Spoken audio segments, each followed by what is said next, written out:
Chika, last 2 days nga ay binahagi ni Kylie Padilla sa kanyang social media account ang kanyang super happy moments kasama nga ang kanyang 2 anak na sila Alas at Axel. Sila nga ay nanood ng Euro Extreme Circus at hindi nga lang yon, masaya rin nga siya dahil kasama nga niya ang kanyang ex-husband na si Aljur Abrenica.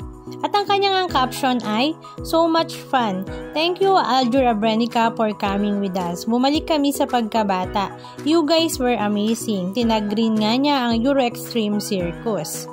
Ito nga ay naganap last weekend, August 23, 2025 sa Argovia, Pasig City. Talaga namang tuwang-tuwa nga ang mag-anak dahil nga sa bonding moment nila at sabi nga ng iba, ito nga daw ay isa sa kanilang core memories kung saan talagang masaya dahil buo ang kanilang pamilya.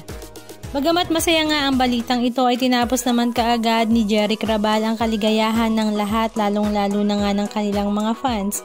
Dahil sa interview nga ni Jeric Rabal ay ibinuking nga niya na si Aljur Abrenica at ang kanyang anak na si AJ Rabal ay may 2 anak na. Ito nga daw ay babae at lalaki.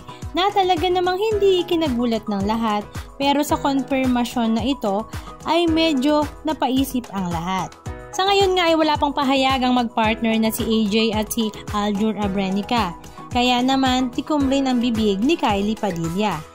Halika at panoorin muna natin ang ilan sa mga video clips ganap na ibinahagi nga ni Kylie sa kanyang social media account habang sila nga ay nanonood ng Euro Extreme Circus.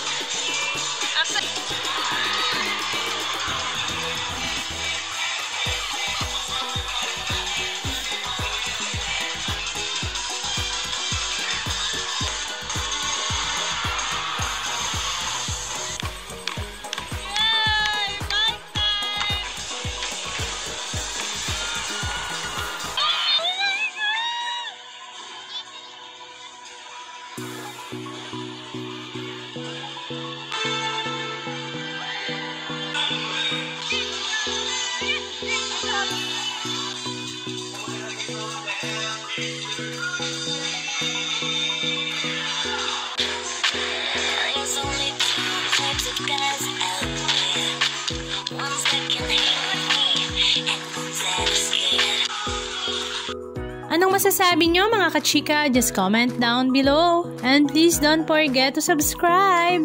Thank you!